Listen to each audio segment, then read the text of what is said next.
Well, we've come full circle once again, ladies and gentlemen. We started here and now we're ending here. 2018 Super 1 British eSports Championship comes to a close tonight with the final round of the championship. Round 7 at Paul Fletcher International here, and the championships are on the line. Who is going to walk away as the winner in each category, and more importantly, who's going to walk away with the all-important test days offered as prizes? We'll find out tonight. I'm Josh Sanson, and of course back on it once again for tonight's action. And joining me this time, you get 3 commentators for the price of 2 tonight, because not only do we have the fantastic King-Kodiak himself, Chris Buxton, on one side, but we have the return of the mouth of the south himself, Jake Sanson, back at it in the SOBeC Championship. Chris, Jake, fantastic to have you.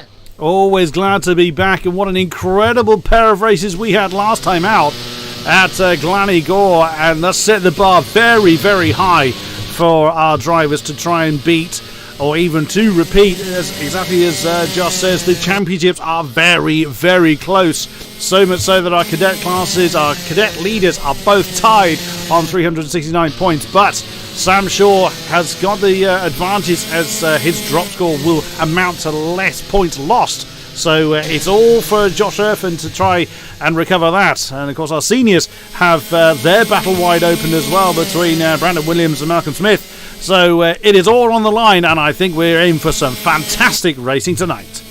Yeah, it's really good to be back in the saddle once again.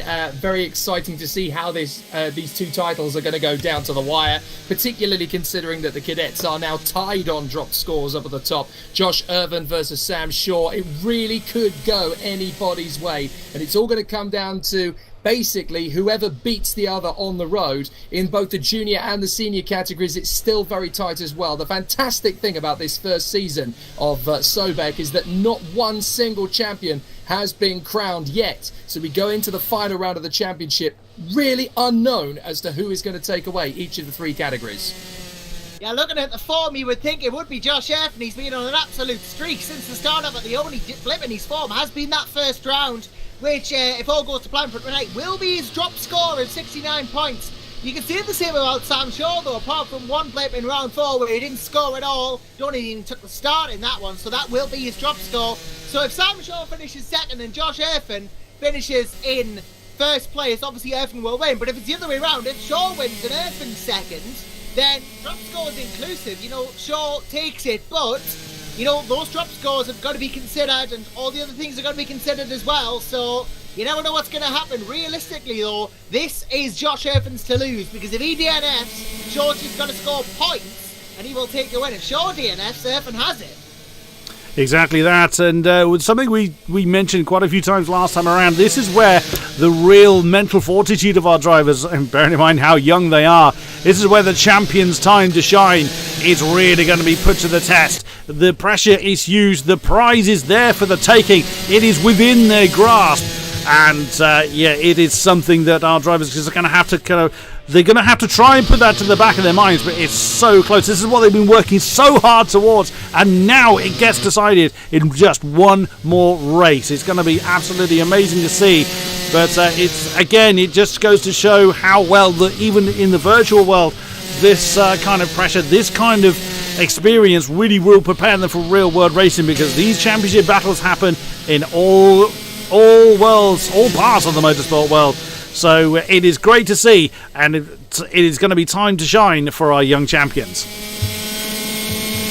Yeah, I mean, looking at this cadet standings right now, it is absolutely it's great to see it so close. I mean, top 2 tied on points. Jason McCleary, 30 points behind. Kai Bacini as well, only about 15 behind McCleary. So it's very close run.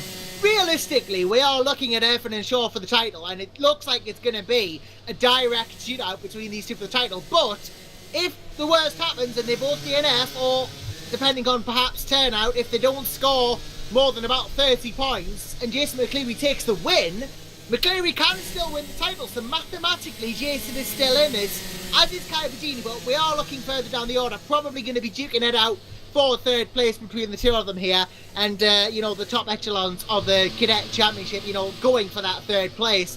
Junior and Senior Championships are close as well, but this is the only one of the lot where they're actually all tied on points. So this is the closest of the 3 championships, and I think it says wonders about it really, Jake. These are the youngest drivers, and they're given with the closest championship run. Absolutely, it's going to be incredibly tight down to the wire. These guys have obviously been working very hard in the last few weeks. A lot of them will have been testing non-stop to get to this point. But this is the circuit where most of them will have done most laps, because obviously they've done the first round of the championship back in April. They will want to come back and do this again. It's the most common circuit used on the sim at the moment. So I have a feeling that we're going to see the best quality driving from this particular weekend, because they knew what to expect in the first round of the championship. They came up to stand and deliver, and they have done so in spades. So now the opportunity is there to use those skills that they've garnered over the season with all the various different tracks that they've been racing on, come into PF International and really put on their best A game.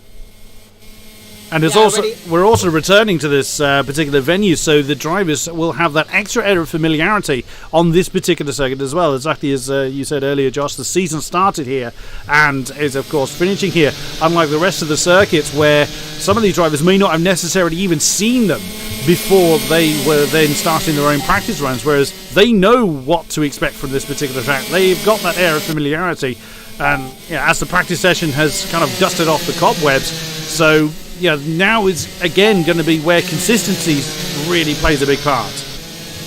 Yeah, last time we were here, it was Josh Irfin who finished 3rd and Sam Shaw took the win with Jason McCleary 2nd. In practice right now, McCleary a whole 1.2 seconds off Irfin and Shaw, which goes to show how much these 2 championship contenders have developed throughout the course of the season, although don't put McCleary out of it, because when it comes to qualifying, he can't usually deliver the goods, as we've seen throughout this season, Jake.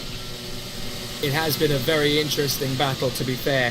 One of the things I'm most looking forward to about this particular race is that little tussle in the cadets in particular between Shaw and Irfin. It's always been very, very tight between those two, but considering that it is down to the wire, you've got to consider that both these guys are very clean racing drivers. They're not cheats, they're not dirty, they are both incredibly talented. They know how to get the best of themselves and their equipment, so it's going to be very intriguing to figure out who is actually going to be better than the other on the night. Yeah, but then you've got this extra factor which we have to factor in, and that's Kai Bacchini as well, who kind of started the season in the middle a bit, struggling a bit, but he's come into his own, really, Kai, as the season goes through. He's really started to stick into the establishment, so to speak. Finds himself 4th in the standings, could go for 3rd if McCleary has a bad round, and he's another one he said to look out for at the start of the season as well, didn't you, Jake? Yeah, to be fair, I'm really, really impressed with how Kai Bacchini has moulded and developed over the course of the season. He's known as the Boxer based on his fantastic green screen animation on the Super 1 series itself. So now Kai the Boxer Bacchini, he's been very good over the course of the season. He's had a difficulty in terms of the full-scale Super 1 Championship in terms of budget, so he's been using his virtual series to gain as much track time and development as possible. He's even joined me in the commentary box over the course of the season at Super 1 and will be doing so again this weekend at PF, so you'll get to hear him a lot more over the course of the next few days. But I have to say, he is one of the hardest working drivers in the virtual and indeed the actual Super 1 British Series Championships. It's great to see him develop over the course of this season. I can really see him doing big things going into 2019, and even though he's an outsider to grab, a major top spot in this particular round of the championship, I genuinely think he could be a massive contender for the 2019 title without any shadow of hesitation.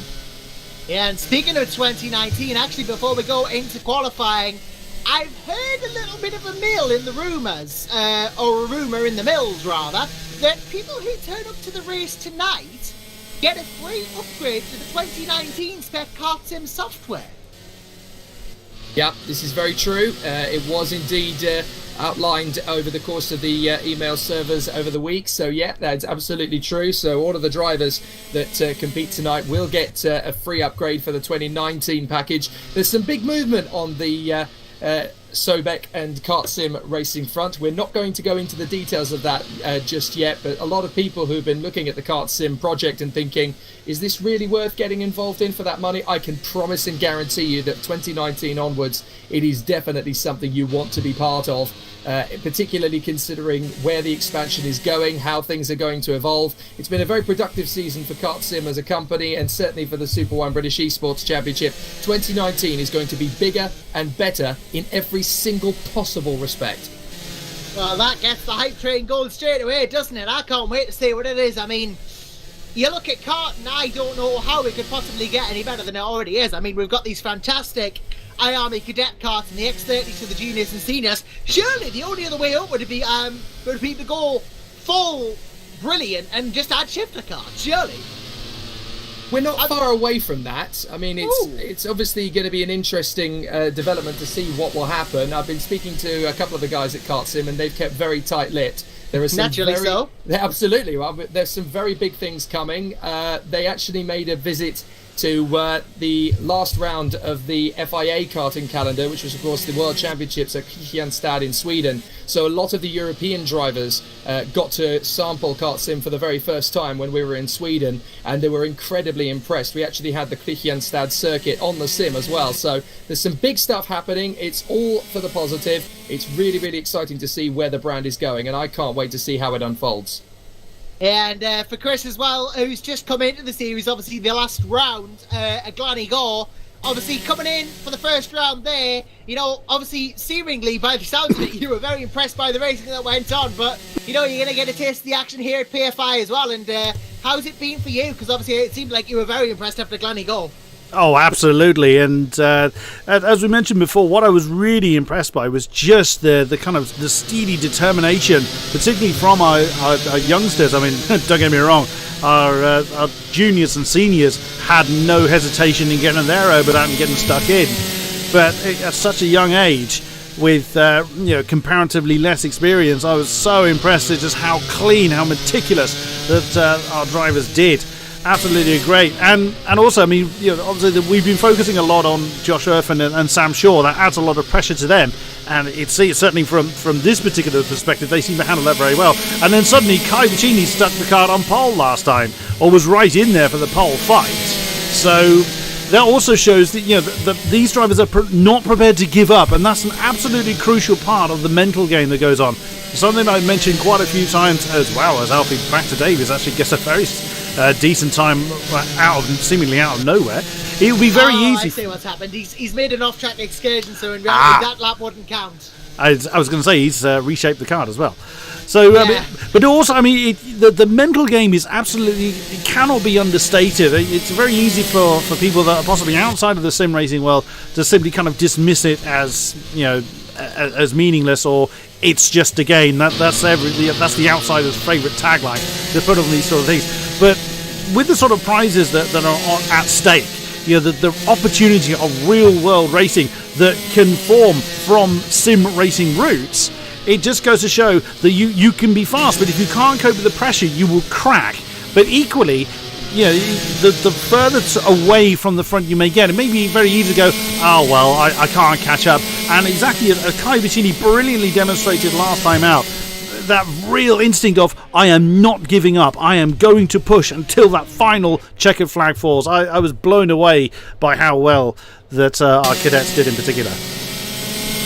Yeah, very impressive stuff from the cadets and then from the juniors and the seniors as well, as practice ticks to an end. Alfie Baxter Davies then with that off-track excursion gets the unofficial fastest lap, although realistically his fastest more like a 109.7. Oh, well, that 106 he did was with the excursion. So a 109.7, he's actual fastest by the looks of it. So near the back end of the grade with the likes of Ballesteros, Ward and Marquez. Ballesteros has not had a very good run in practice, but might speed up towards the qualifying session because he had some very good finishes throughout this season. He's been up there as well, and I expect him to hold fifth here.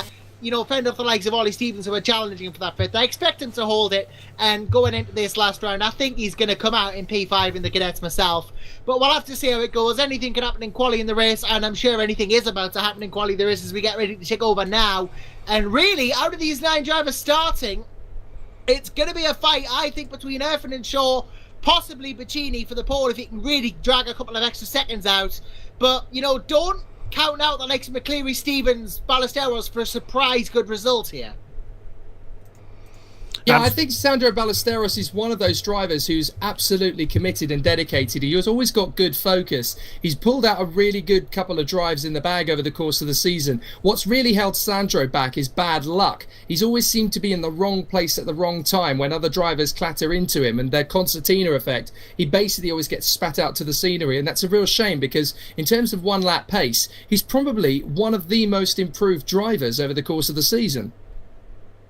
Yeah, he's won that pace has certainly been something to watch this season, and, well, as it's improved as well, even more so. He's definitely impressed with that, but the luck in the races has sometimes, like, at the likes of rounds 3 and 4, not being the best in the season. That's why he's on 285 points, and not finishing round 1 has led to his drop score of 0, and that's kind of hurt him there. But ultimately, at the end of the day, I think he could get this P5 if he really works for it, and, well, knowing Sandro, he will work for it.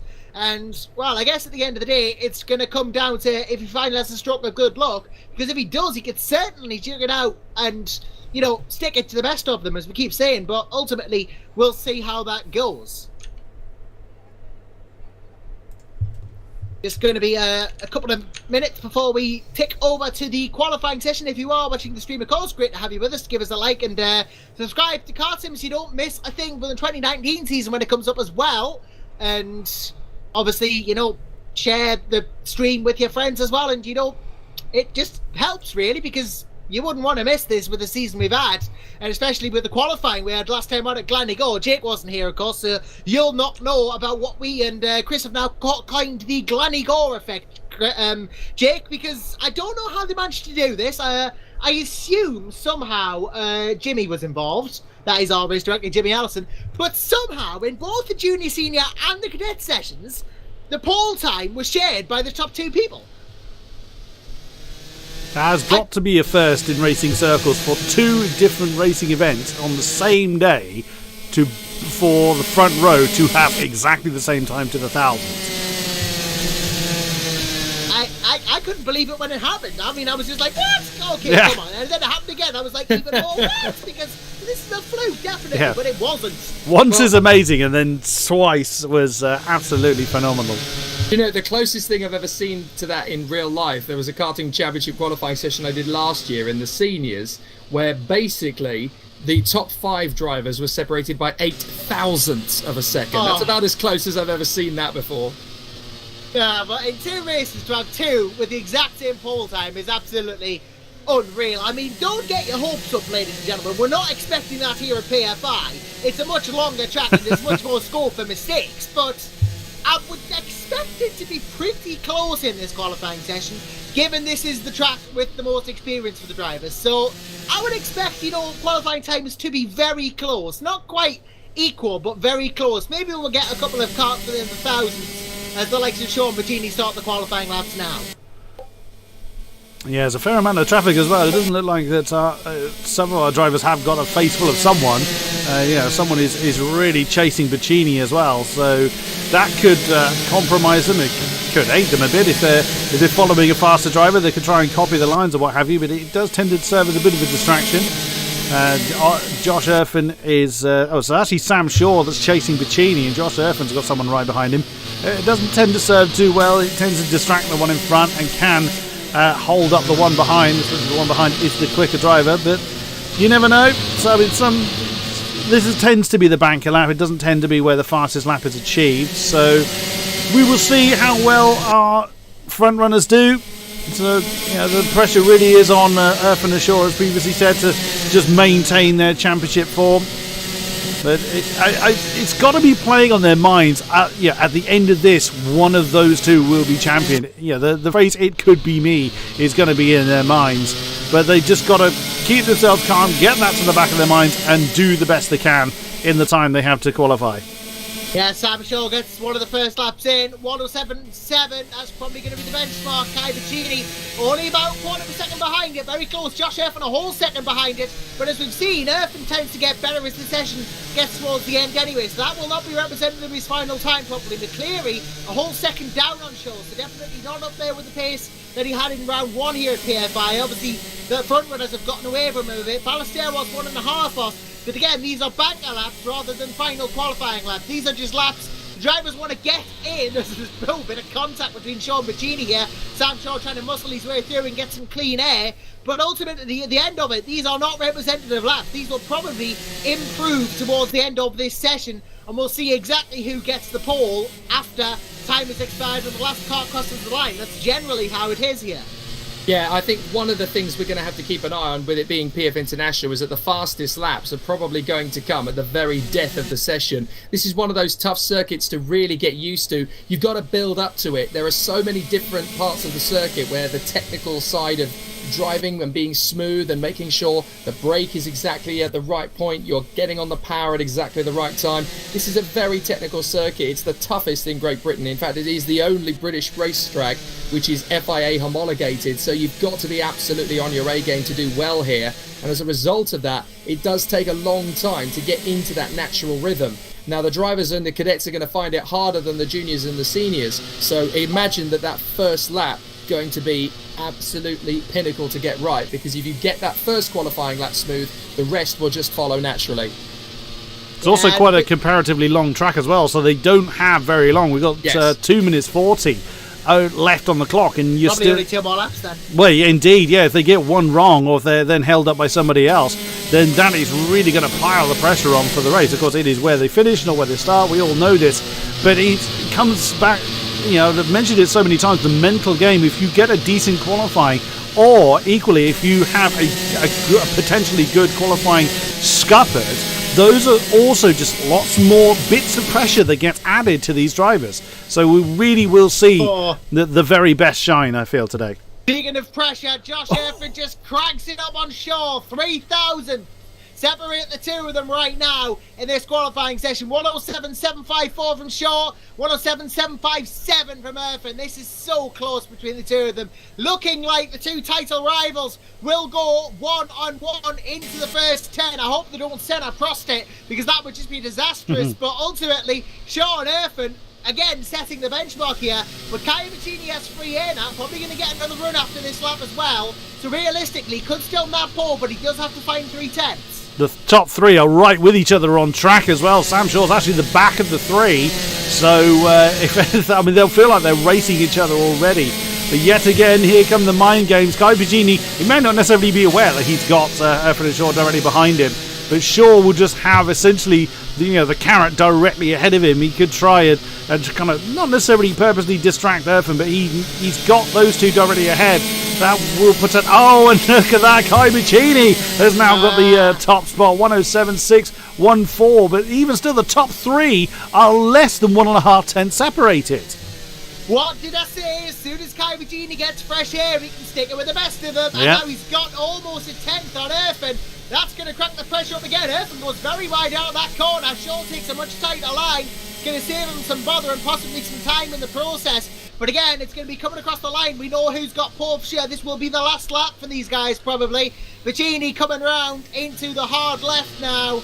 And then just a little bit more before the end of the lap. Shaw follows through now. Stevens, the next fastest, is a whole second behind this cluster of three. That's the gap. But right now, at least with 20 to go, it's looking very, very tense as Vicini goes well off. But press on they do. None of them are showing any signs of giving up. They've gotten their eye in. They know where to position their cars to get the best drive out of these. Is Vicini going to get one more lap? I think he is actually. Kai Vicini's going to get it's going to be lap. close. Maybe Josh Erfin. We have Vicini. Oh! Erfin not. Erfin does not improve either, and just Sam Shaw fails to improve. So Vicini, pole provisionally, I think. Nicely done, but it's Kai Vicini then throws it off onto the grass. It was a bit of a shame. He did indeed just narrowly beat the flag as the top four of quarter of the day. Jason McCleary did manage to get within a second, as did Ollie Stevens. But what a stunner. Once again, we saw this last time from Kai Vicini, and he has done it again and taken that top spot. Well, I did say, did I not, at the start of that little battle between the three of them, give him clean air, he can stick it to the best of them, and stick it to the best of them he does. And he's not just done that, he has seriously, inadvertently, but seriously compromised Sam Shaw here, because as a direct result of him not beating Josh Erfin, he will start from row 2 and Erfin from row 1. Now that makes for some hard challenging into turn 1 if Shaw wants to get this position made straight off the bat. And Kai Bacchini's going to be no pushover either off the start. No, indeed. And, Kai Bacchini put up a decent fight last time around, but Erfin and Shaw were very much in a league of their own last time out at Glannygore.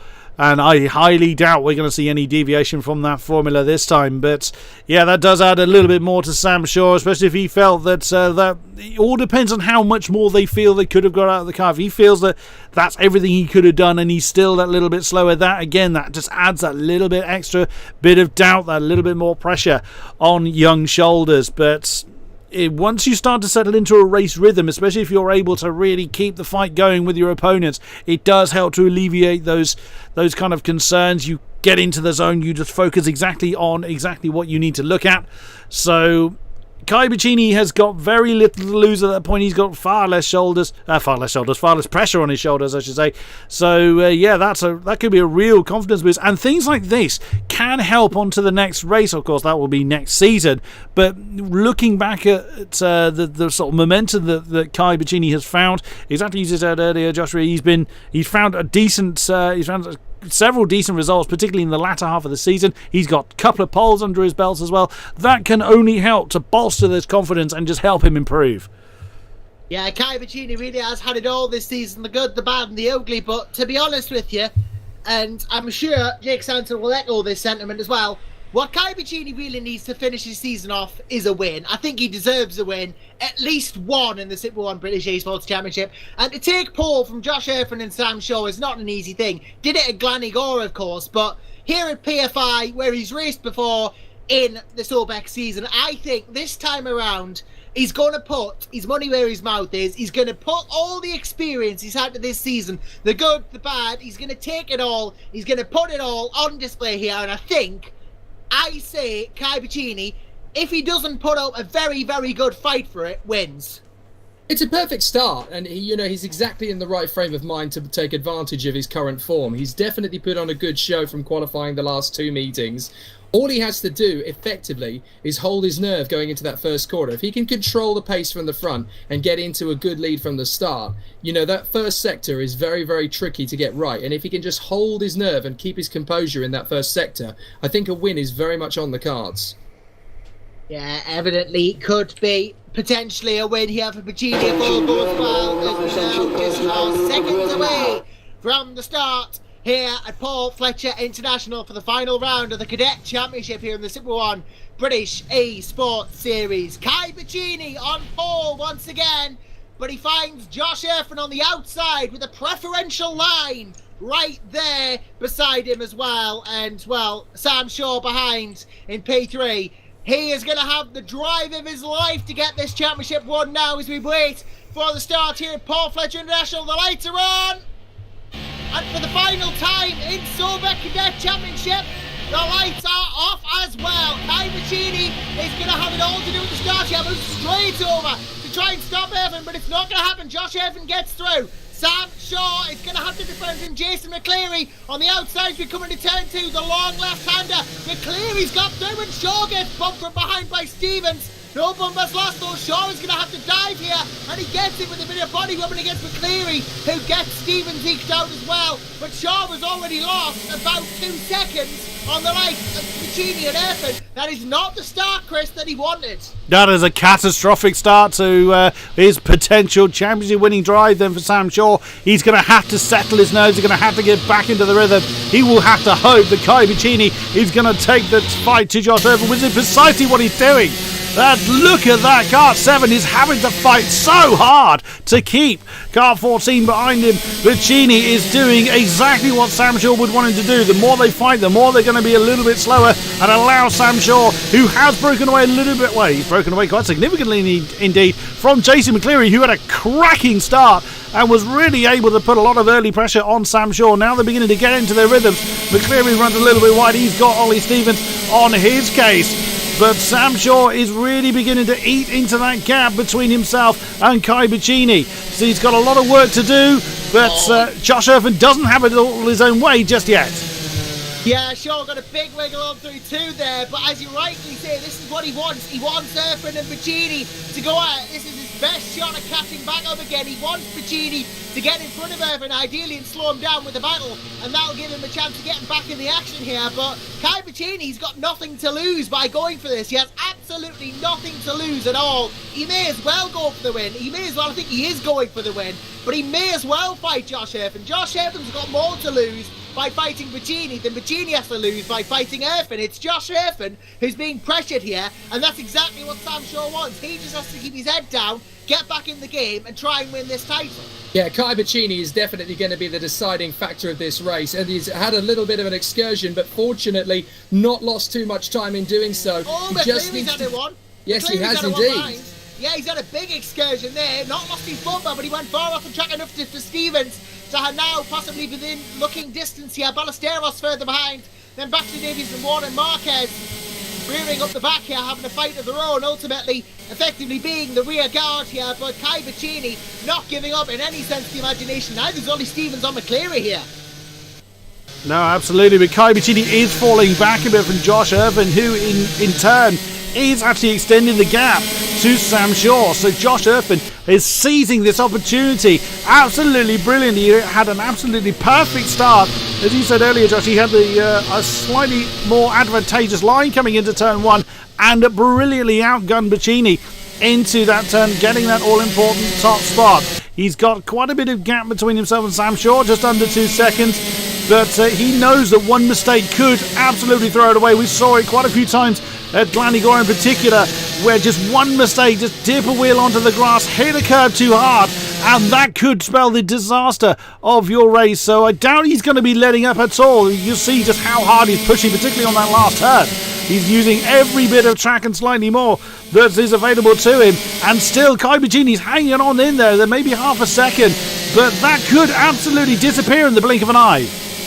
It could if Bicini slips up or Shaw finds a sudden surge of pace over a few laps perhaps, but Erfan himself not really prone to mistakes, so he's not going to be able to rely on Josh Erfan making a mistake. His best shot is just knuckling down and getting on with it, really, as Ollie Stevens is doing here on Jason McCleary as well. These two going at it in their own right. Stevens and McCleary, of course, in terms of the championship ramifications, McCleary well ahead of Stevens at the moment, actually. 276 points for Stevens, plays 330 points for McCleary, so not in a direct battle unless McCleary DNFs from this race, but Stevens is in a battle with Ballesteros for 5th, and Sandro Ballesteros being beaten right now by Ollie Stevens, but I don't think by enough to change championship position. So right now Ballesteros holds 5th by my count.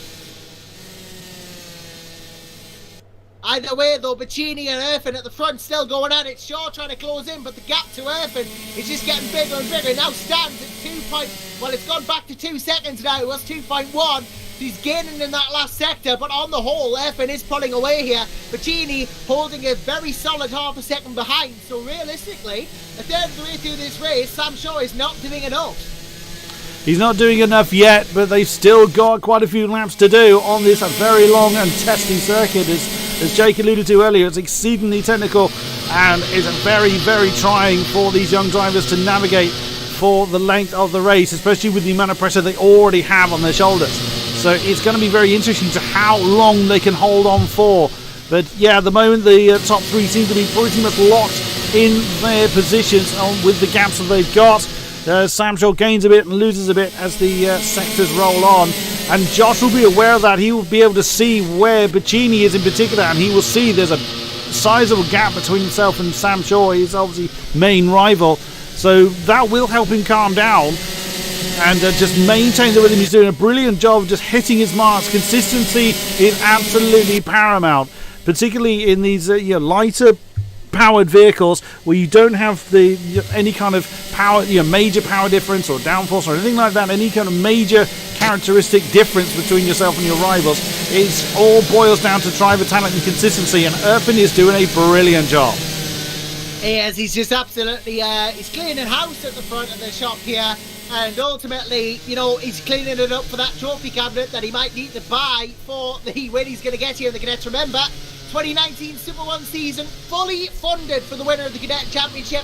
That's what these guys are fighting for, and what Josh Irvin is on track to win at the moment. But realistically, you know, the top three can all be proud of themselves at the end of this, I think, at the end of this season, because they'll have all beaten off some considerably better opposition to get there. They'll have all fought against all of the best and won against them. So to be in the top three, ultimately, to fend them off and succeed and get a top three it's an honour in itself. Yeah, absolutely. And again, if you look through the sort of season's results, we're seeing broadly the same names in roughly the same positions as well. A few wobbles from our drivers, of course. You know, even the greats make mistakes. But yeah, again, they've shown such great resilience and great consistency throughout the season. So, you know, really, Irfan, Shaw, McCleary, Buccini, and even Ballesteros as well. All of our drivers that have taken part in this season to a great degree have every right to be pleased with themselves. But our front runners are just absolutely amazing. Seeing Irfan now broken away to over a second from Buccini. Sam doesn't seem to have an answer at the moment, but this will be where, yeah, again, this is going to be very testing. It could be very easy for him just to give up, and you know, the car he doesn't hit his mark. You keep throwing it off the road. Yeah, there's no point giving up just yet. Never give up until the checkered flag falls. Irfan could make one big mistake and suddenly lose that 2.2 second gap between himself and Sam Shaw. So, yeah, it's never worth just throwing in the towel, but it's so easy to do, especially if you haven't got the experience behind you to help you calm down and keep that mentality. So, you know, he's still got it all to play for. Yeah, he does still have it all to play for. He can hope potentially that happens, but, you know, Kai Buccini 1.3 seconds back now. Hey, I think has tripped up somewhere along the line. Shaw engrossed in the battle with him now, for the looks of it. But Josh Irfan just ice cool here at PFI. I don't know why they call. I don't know why they don't call Josh Irfan the Iceman. They call Kimi Räikkönen it, because Irfan is pretty much not tripped up all season. He is rock solid here and on course for this title, I think. Buccini's mistake there may just have sealed it, actually, but there's still 5 laps to go. I'm not discounting anything, but I'm not afraid to put all my eggs in one basket this time. It's a very difficult scenario now for Josh Irfan, because at his particular position, he has everything to lose, while the guys behind him, Buccini and Shaw, have everything to gain. And it's a difficult one. Basically, it's all about composure for Josh Irfan. He has to handle this pressure cooker over the next 4.5 laps with an amazing quantity of maturity. I've been watching him these last 3 laps. He's got plenty of solid moves. He's very good in the technical sections. He doesn't really seem to put the wheel too far over the line, and he's using just enough curb to keep the tyre temperatures stable. So at the moment, the 2 guys behind are trying to throw everything at him, but Irfan is a brick wall in terms of composure at the moment. He's got that technical skill, that amazing ability to just keep calm and keep collected, and that's what's going to win him this title. He just needs to keep solidly at that. Yeah, if it's character we're measuring here, Josh Irfan has it in spades, really, to be holding out this much. Yes, he's won races before in the championship, but not with this much on the line, and the fact that he's keeping it this cool under this pressure kind of proves it. He's just pulled out 0.4 of a second on Kai Buccini there. Whether that's through a mistake from Buccini or what, I don't know. In fact, Shaw is closing in on Buccini here. This will be a fight for second between these two coming up. But Irfan has not blinked this entire season, really. The only slightly bad race was his one drop score, where I think he got like 4th place or something. The next interesting battle on the track is going to be Ward, Baxter, Davies and Marquez. They're all actually very closely knit together. We've got 7th, 8th and 9th, and they're all separated by just over 2 seconds. 1 or 2 of them have a penalty, I think, coming because of the front fairing, but it looks very solid. And can you just remember back, Josh, to the very beginning of the season when we had pretty much all of the karts very nearly had a front fairing missing, and then we're at the end of the season and maybe there's only 1 or 2. The driving standards through the year have completely and totally stunned us. It's been great to see how they have evolved through the year. Yeah, I mean, there's been a couple of errant races here and there with more fairings than others, but, you know, on the whole, if you take it as a rolling average, the driving standards have been brilliant this season. You know, obviously there's always going to be a couple of odd races in any championship, but ultimately, yeah, I think it's only Ward who's lost his front bumper here, so that's going to be a 10-second for him. But realistically, back to Davies and Marquez, you know, still very much in this as well. Ballesteros has still got his fairing, as is Stevens, McCleary, Shaw, everyone but Ward. So he's the only one with the penalty in this last round, and that's a testament to how much these drivers have developed, you know, not just in terms of pace, but in terms of racecraft as well. Because you got to think, not many of these will have been used to virtual karting before this championship, and now they've had a taste of it, they've developed, they've grown into it. Yeah, completely. And also coming back to Josh Irvin, his drop result was here. It was round one. So that could well have been, if that was playing on his mind when the race started, he's shown no sign of it. He has blown away any kind of doubt about that he may have had on his previous performance, and even that was only a fourth, so it was hardly a bad result per se. But Sam Shaw, they both won 3 rounds. Sam Shaw and Josh Irvin, exactly as I mentioned before.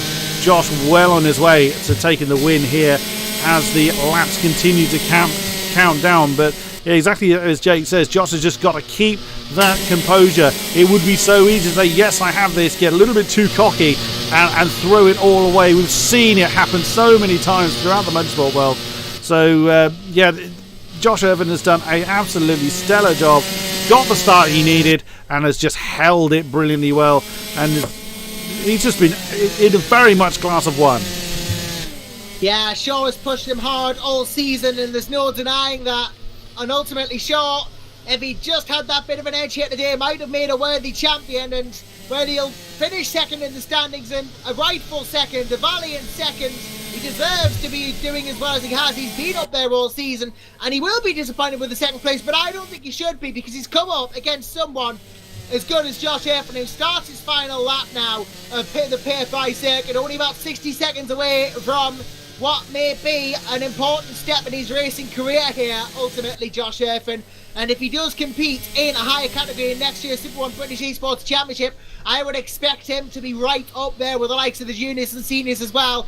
But as it is, he's been the class of the cadet field this season, and he has shown no signs at any point in this championship of giving up, and no signs of slowing down for anyone in that number 7 kart there. Coming around the final few corners now is Josh Irvin here as he rounds one of 2 90-degree right-handers. Here's one, here's another, which links into a set of sweepers round here. He's done this many times before, but never as importantly as this, round the final 2 corners. Here's one, and here's 2, comes down now across the start finish and takes the cadet championship with him. It's not just a win at PFI, it's a championship win for Josh Irvin, who takes the cadet championship in the 2018 Super 1 British eSports Championship. Kai Bacchini valiantly second, third in the title race. Sam Shaw third in the race, second in the title. Jason McCleary wraps up P3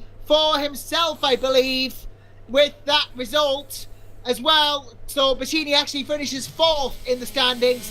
McCleary obviously 4th and then 2nd overall. Stevens, I believe, has not done enough to edge out Ballesteros, who finishes 5th overall from Stephen in 6th.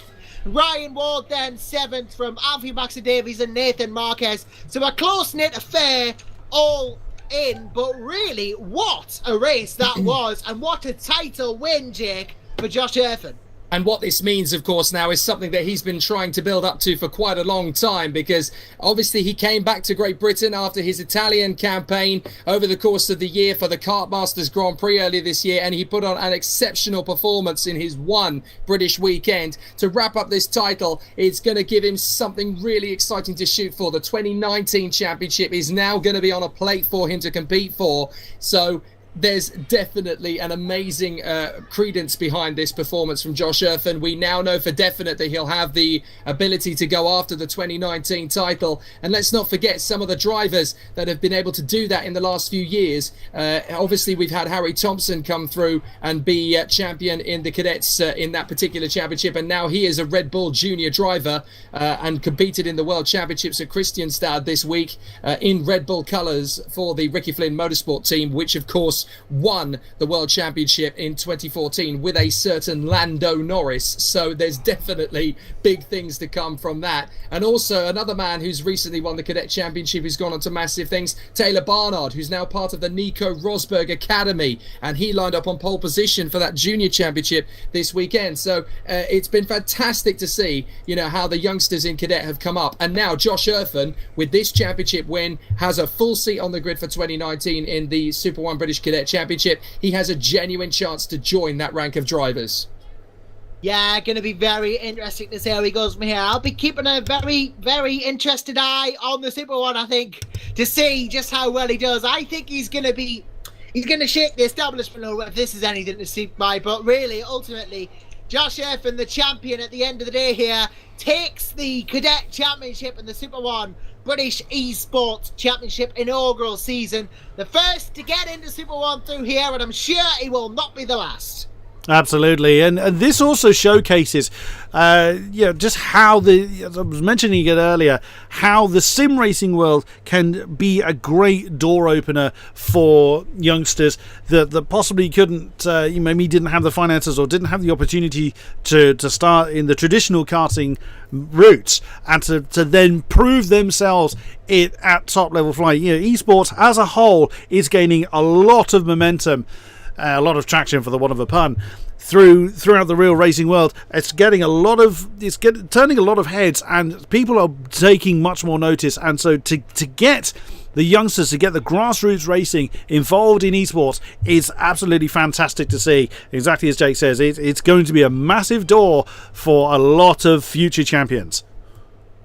Right, so, and if you thought that the stakes were high here, they're getting even higher now in the junior and senior categories. Remember, prizes even more interesting and important here too, because of course junior championship winner gets that Ginetta. Well, they're invited to participate in a test day for Ginetta G55 Super Cup. I think the top 3 in the title are, and the top 3 in the seniors get a shot at a test day for an Ardennes Motorsport F4 test. So big prizes up for grabs here, career-making prizes perhaps, much like the seen in the Super One Championship for Josh Erfin, who now takes that. But Will Chadwick here leading the Junior Championship. He's on, after drop scores, he is on 300 points. He's 15 ahead of James Lowther, but Lowther has had good form in that last round at Gleneagall, but Will Chadwick has pretty much dominated the season here, so realistically he's going to be the one to beat. But Lowther could still do it, as could Declan Russell, as could Matthew Higgins, so still wide open here in this junior category. In the seniors,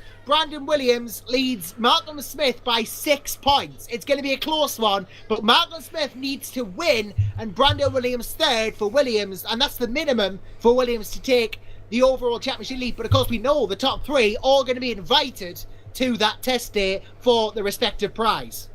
Yeah, it's going to be really interesting to see how this championship plays out, because of course this is the class where the juniors and seniors are on the same grid, so they have to mix it in together. For the juniors, ultimately, not only do they have to win their class against their opposition, they also have to stay out of trouble when mixing it with the seniors, and that's where things really get particularly interesting. The drivers have obviously got to be particularly circumspect about how they go about this, and that's where the difficulty really lies. So I think the drivers have to be very, very aware of the fact that they've obviously got to look after their kart wherever possible. What really counts for Chadwick, though, is that he has the last 4 race wins in a row. Lowther has not won since the second round of the championship, and that psychologically is going to be potentially his undoing. However, what does play into Lowther's strength is that he only has 1 dropped score to take into account from the season, and that was back at round 3. He didn't participate in round 5, so he doesn't have that many points to drop.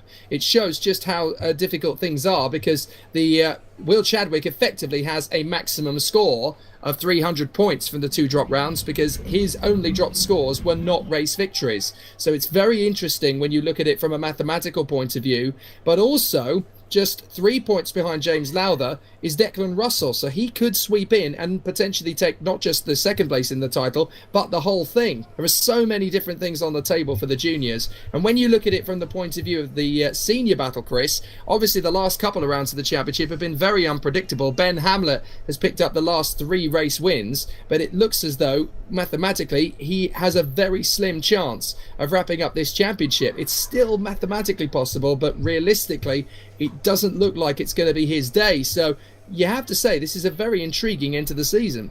This is exactly what we want, as certainly as commentators, but from the fans' perspective, you don't want the you don't need the championship sewn up so quickly. You want these real big championship fights to come down to the wire. It certainly adds to the spectacle. But again, we come back to the mental game. You mentioned it earlier, Jake, as well, that these guys have got that extra element of pressure. Ben Hamlet's had a brilliant run, exactly as you're saying. So that's going to give him the confidence coming into this particular round. But the winner last time here at PFI was Brandon Williams, and he certainly got that slight edge mathematically. But those little advantages are all the psychological game that's all comes into the whole package that these young drivers have to deal with.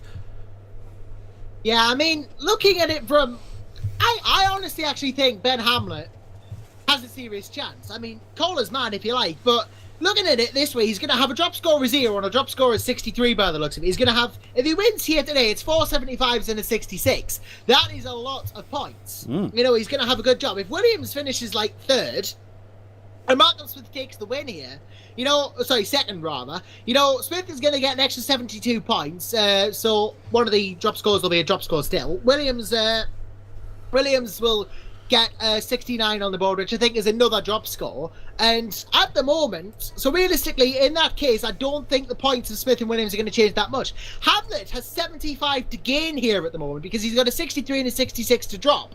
But that doesn't include a 0 where he drop scored, but that must not be, I'm just looking actually, that 0's red, which I think may not be counted in drop scores. Might be. We'll just have to wait for the final checkered flag to fall. I made myself look stupid here. I think I have. Well, I just can't wait. I mean, the cadets did a brilliant job, as they did last time out, as they have done all season long. But the races we had with the seniors and juniors last time out was absolutely fantastic. It was pretty much flag to flag action. Oh, hang on, yes, I've just seen. He was excluded from that round, so that doesn't count. So Ben pretty much is out of it. Well, I mean, even so, the fact that he's got 3 wins on the bounce just shows you he's not prepared to give up either. And things like that get you noticed. Things like that add a little bit more. Okay, you may not come away with the top prize this time around, but coming to the championship next time with more and more attention, more professional teams looking at the performances that these sim races are doing, all of these things just add to your worth, essentially. If you were fast but unreliable, or you're able to get pole a lot but crashed out a lot, those things act against you. Whereas things that Ben Hamlet, okay, he's not, he's right bang in the middle of the table, but is still able to get those wins and win consistently as well. A little bit of a bad fortune earlier in the season, but hasn't given up. There's so many things that can really help bolster your worth to those outside. So but also things like that, Brendan Williams and Malcolm Smith, particularly from the senior category, have to bear in mind they can't just concentrate on their own race. They've got to keep an eye on the likes of Ben Hamlet to really see how they're going to perform. Quite so, but the issue even there is that even if Ben Hamlet goes and wins this race in the seniors, it's actually not going to help Malcolm Smith, guys, who's battling Brendan Williams in the championship, because if these two finish within 2 positions of each other, there'll be a 6-point gap, which will be enough for Malcolm Smith to overtake Brandon Williams and, actually level with him in terms of points. But the issue that we have here is that if somehow, if Ben Hamlet manages to win, Malcolm Smith is still not going to win the championship with level pegging because he's not won a single race this season, and Brandon Williams has won 2. So, via countback, Williams wins. The only way in which Malcolm Smith can win this is by scoring more than 6 points more than Williams in this round, and that's a big order from someone who's pretty much consistently been in the top 3 throughout the entire season. Indeed, he's going to have to rely on really some bad luck to befall Williams. But then look at the last 4 rounds of Williams. He was third. So, third 4 times in a row. So it's doable. It can happen. All it takes is one mistake and another drive just to pip into the line. Anything is possible. So again, we come back to not giving up until the final checkered flag falls. It's something this is why I love commentating. It's just you get these situations that it's just so unpredictable. You can look at the numbers all day long, but it's where you are with the flag falls that matters the most. Yeah, you can crunch as many spaghettis and breakfast cereals as you like, but ultimately, at the end of the day, it all comes down to the actual racing itself, and, well, we'll see who comes out on top at the end of it all, and you ask me, I think it is probably going to be our championship leaders, Chadwick and Williams, who come out as the champions overall here, but I'm not going to put money on either of them because I really don't know what's going to happen. I mean, with Earth, and as soon as you broke away, you can argue it was a given, but with the juniors and seniors, it's always been a lot more unpredictable, and I think that's going to continue to this final round. And ultimately, you've got to keep remembering that even if you don't win outright, it's not over, because you could still be the one selected in the test day for the actual prize. So, even if Marcus Smith comes up short, or Alex Everett comes up short, or Jetman Russell, or James Lowther, they could still end up in that Ginetta or that Formula 4 car if they impress enough at the test day. Yeah, absolutely. I think one of the key factors about how this final round is going to play out is you've got to look back to the first round. Now, these guys obviously had a little bit of preparation going into that first round, but they certainly weren't as experienced then as they are now. The person who came out of the block straight out of the starting grid in PF International at the start of the season in the juniors was James Lowther. He managed to pit Lucas Ellingham, who unfortunately hasn't been able to do the last 2 rounds of the championship, with Chadwick there in third. In the seniors, it was Brandon Williams fresh out of the blocks, and that's why he is now leading the Drivers' Championship in the senior, because he's had those 2 wins at the start of the season and then been consistently third position. If I'm going to put my money on anybody to be champion, I'd have to go for Brandon Williams in the senior, just because he's never really lost that initial early season form. Okay, he's not won the last 4 rounds of the championship, but when you look at the fact that we've had people like Dexter Patterson coming in and do the odd round in between his European OK Championship campaign with the FIA, you've had Malcolm Smith, who's been very consistent with 2 podiums over the course of the season, and Ben Hamlet with 3 straight wins, the last one just in front of Ollie Ellis-Richardson. Brandon Williams has never been outside the top 3 in the final result all year, and it's unlikely to suggest that he would do so again here, particularly considering that this is the circuit he won on at the start of the season. So I would put my money on Brandon Williams to be the champion. In the juniors, it's very, very hard to call it, but given his current form, Will Chadwick has been unbeatable for most of the season. But James Lowther was the fastest at PF out of the blocks. But having said that, Chadwick has only finished off the top 3 on the dais once. So again, it's very hard to predict, and I wonder if the pressure of knowing what's at stake going into this last round of the championship is just going to get to a few of the drivers, because they've always known in the back of their minds that those prizes will be coming. But now, in the next hour, we will find out who it is that's actually going to get that test with Douglas Motorsport in Ginetta Juniors, who's going to get that test at Arden Motorsport in Formula 4. So this is not just a pipe dream now. We are about half an hour, 45 minutes away from finding out who's going to get it. And I just wonder, Chris, if the pressure is going to get to the drivers in contention for it. We may see a few thrills and spills that perhaps we weren't expecting coming into this final round. Absolutely agreed. And again, it doesn't matter how far up the chain you go, the pressure to perform, particularly when the stakes are so high and the points are so close, it only really magnifies. So whilst we mentioned this quite a few times with our cadets, the juniors and seniors have it the juniors and seniors, you could argue, have it that much higher. The stakes are higher, the prize are that much bigger. I mean, Arden, for goodness sake. I mean, they're everywhere as far as single-seater racing is concerned. So, the possibilities are absolutely huge for those that do well. And exactly as you said, Josh, you don't necessarily have to win outright. You just have to impress at the right times. So, you're looking at what you were saying, Jake, about who the likelihood winners are. I'm in full agreement with you. I think Chadwick has certainly got the greatest, just looking at the numbers, but the form has been, let alone the numbers, even if you never knew the previous numbers, just looking at the previous race, the form was just unreal. And he really did keep himself out of trouble. I mean, he was actually pressuring quite a number of the senior drivers last time around at Glannygore. So whilst he was keeping himself out of trouble, as you mentioned earlier, Jake, the juniors did a brilliant job. He was actually really putting a lot of pressure on the seniors last time out. So excellent talent, but also very mature and very controlled driving. So I would say Chadwick as well for the juniors, and I would say Williams is most likely going to take the senior crown. There is one other element that's worth discussing with you, Josh, and it's the fact that we're going to get the return this time out of the man who did the Winter Cup right at the start of the year. He's an unknown factor in this one because he hasn't scored a single point over the course of the championship, and that is Harrison Scott. Now, the last time he came to play in SOBeC was at the non-championship Winter Cup race at PF at the start of the year. But Harrison Scott knows this sim inside and out as well. He's trained it an awful lot, and he's one of the people who have kind of helped move this project along. So Harrison Scott could actually play a significant role in this race and therefore the championship. Yeah, well, we saw him at Glenigor as well. He popped in, but then didn't race, unfortunately. If he does race here at PFI, if he turns some laps, I may be considering, well, he is turning laps. I can see him actually out on track now. But if he does turn laps and if he races today, he could be a serious factor. You're absolutely right, because in that Winter Cup, he absolutely stunned us all with how well he did, of course. We know how good Harrison Scott is, but to actually see it in the simulator shows how easily he can cross over from reality to the simulator. And well, if he can just keep up, if he can maybe shock the system here today as well, he could play a role in the championship. You're quite right.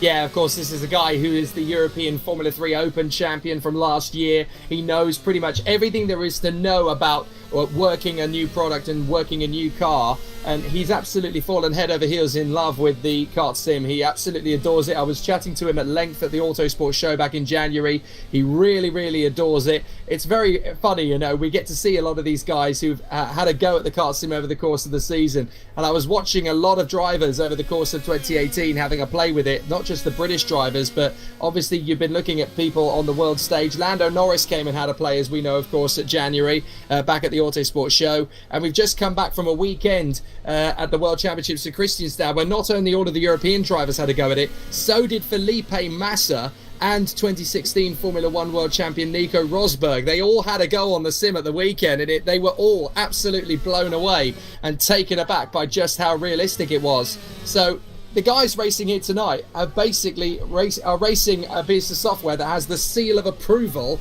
of a karting legend and the 2016 Formula 1 World Champion. It can't get much better than that. I don't think it can, to be honest. I mean, Felipe Massa in there as well. Big name, obviously, in the world of motorsport. You know, all the things he's done in his career as well. You know, it just goes to show how good Kart Sim is. If it's getting top name approvals like this, you know, all we need now is for Sebastian Vettel to get in, and he's like, yes, I'm Sebastian Vettel, and I approve this software. Well, there's rumours that he might go into karting again in some way, shape or form, but you've got to look at the brands that are currently involved and the people who are taking part. There are dads who were Formula 1 drivers that now have sons competing in it. You've got Juan Pablo Montoya, whose son Sebastian is now one of the top juniors in the world. Jarno Trulli, whose son Enzo is now one of the top young junior drivers in the world. Nico, of course, has the Rosberg Academy that has just started this year, and he's already won his first World Championship title with the Renzo Travasanuto. Then you've got to look at the fact that Felipe Massa is now the 6th year president, and he's already started talking about the possibility of taking karting to the Olympic Games, which, if you look at how strong the FIA Karting Academy trophy has been the last 6 years, that concept could actually work very well in the Olympics, provided they don't just get celebrity names. I'd actually like them to keep it within the karting pool and get the drivers in from KZ, OK, these categories. I think they are the ones who should ultimately get the credit for what they're doing. But then you've also got other big names who are involved. Robert Kubica has a karting brand. Daniel Ricciardo has a karting brand within the Birolart group along with Kubica. And of course, Fernando Alonso not only has his own track, he has his own karting chassis. And the Spanish are really taking the new talent pool up to the highest level. So it's great to see that the Formula 1 involvement with karting is getting bigger and better than ever before, and more people are getting involved. And it's the perfect time for Kart Sim to be adapting and tagging on to that, because there are some brilliantly talented people in the karting world at the moment, many of whom are on the road to Formula 1. You've only got to look at how addicted to karting and Kart Sim Lando Norris is. And, you know, it's great to have this potential to have an ambassadorial tag going up to Formula 1 with Lando Norris being as in love with Kart Sim as he is. This is the right time to be getting involved with this brand and this entity. Quite so, and you speak about Fernando Alonso indirectly. I think he has his own eSports team too, and FA Racing G2, doesn't he? So that's another one to consider as well. As that, so you know, if teams ever became a thing in Kart Sim, maybe we'd have the likes of teams drivers from that team coming over to the junior senior categories and having a go.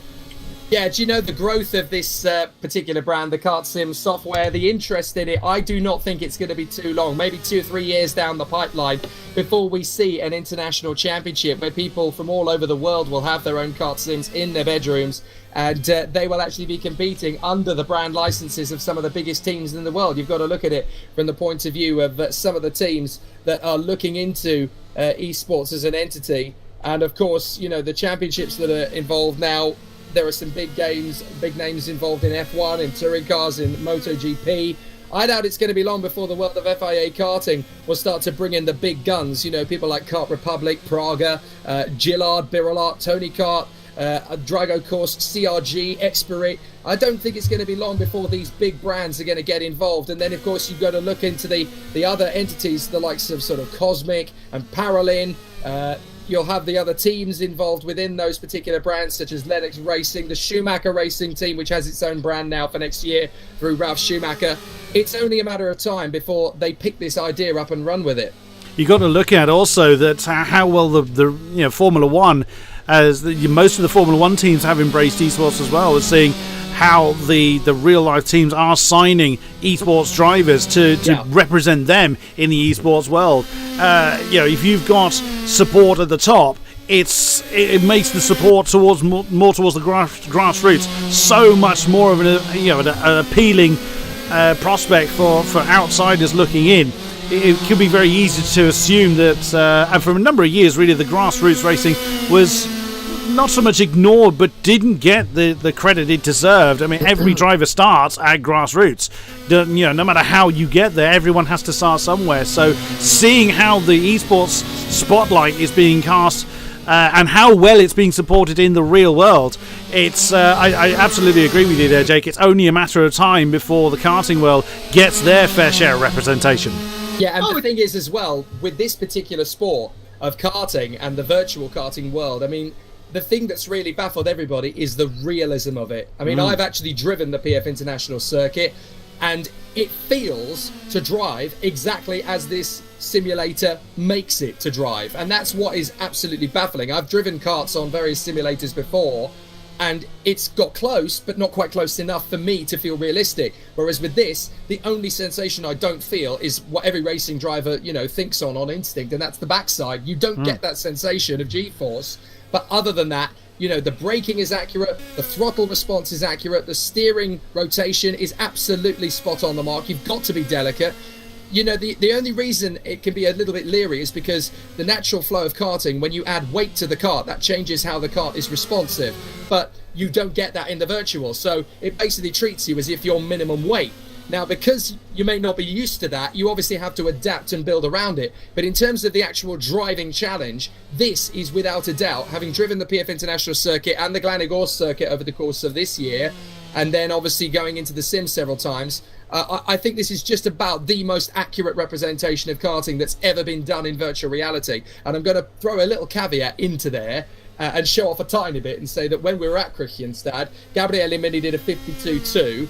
I did a 53.7, so I am slightly getting better. I'm only second and a half of the best young drivers' talent in the country. But that I will credit to Kart Sim. The fact that this software doesn't just allow you to play with a good product, it does improve your skills. It does make you a better sim racing driver. I've used this, then gone on to things like iRacing and Project Cars and a few other things, and I've actually found I'm a better driver because I've used it. It's not easy to get good at this. And as a result, if you can get good at this, it makes you a better sim racing driver all round.